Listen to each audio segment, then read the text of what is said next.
Hello student, welcome to my channel. তোমরা সবাই ইতিহাস পরীক্ষা দিয়ে আসলে, আশা করি ইতিহাস পরীক্ষা তোমাদের অনেক অনেক ভালো হয়েছে। তোমরা সবাই উত্তর মিলিয়ে নাও। উপেন্দ্র প্রথমের উত্তর হবে তোমাদের উপেন্দ্রনাথ ব্রহ্মচারী যুক্ত ছিলেন বিজ্ঞান, প্রযুক্তি ও চিকিৎসাবিদ্যার ইতিহাসে। 2 নম্বর, নদিয়া কাহিনী গ্রন্থটি রচনা করেন কুমুদনাথ মল্লিক। কাউন্সিল অফ এডুকেশন গঠিত হয় 1842 খ্রিস্টাব্দে। গৌরমোহন বিদ্যালঙ্কা রচিত স্ত্রী শিক্ষা বিধায়ক পুস্তকটি প্রকাশিত হয় 1822 খ্রিস্টাব্দে। কলকাতা বিশ্ববিদ্যালয়ের প্রথম ভারতীয় উপাচার্য ছিলেন স্যার গুরুদাস বন্দ্যোপাধ্যায়। ঔপনিবেশিক অরণ্য আইনের বিরুদ্ধে সংগঠিত আদিবাসী বিদ্রোহটি হল রূপা বিদ্রোহ।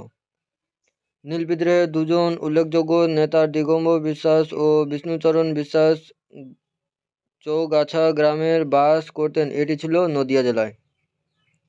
ব্রিটিশ পার্লামেন্ট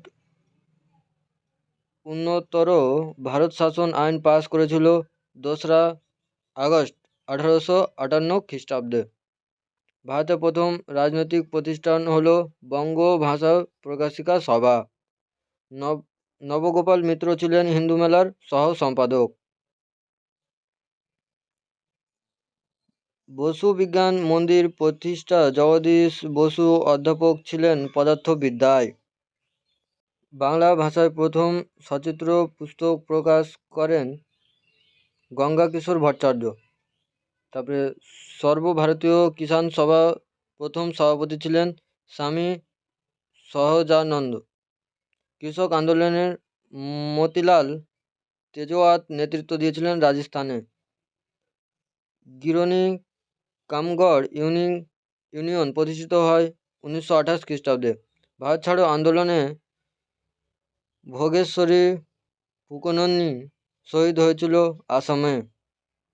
অ্যান্টি সার্কুলার সোসাইটির সম্পাদক ছিলেন শচীন্দ্র প্রসাদ বসু।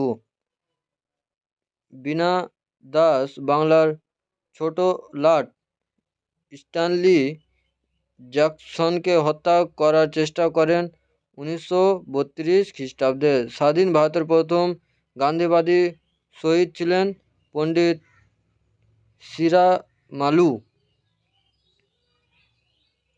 গোয়া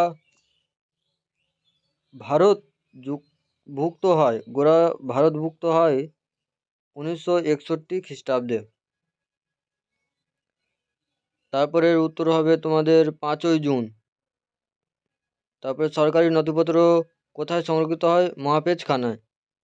1929 সালে নারী সত্যাগ্রহ সমিতি প্রতিষ্ঠিত হয়। রবীন্দ্রনাথ ঠাকুর বিশ্বভারতীয় প্রতিষ্ঠা করেন। প্রথমেরটা হবে ভুল, তারপর এটা ঠিক, তারপর এটা ভুল, তারপর এটা ঠিক। তোমরা সবাই উত্তর মিলিয়ে নাও। প্রথমেরটা তোমার 3 নম্বরটা হবে হ্যান্টার কমিশন। তারপরে 2 নম্বরটা হবে 4 নম্বরটা স্টিল লঞ্চ শ্রমিক ধর্মঘট। তারপরে 3 নম্বরটা হবে তার 2 নম্বর সাধারণ জনশিক্ষা কমিটি। 4 নম্বরটা হবে 1 নম্বর বেঙ্গল টেকনিক্যাল ইনস্টিটিউট।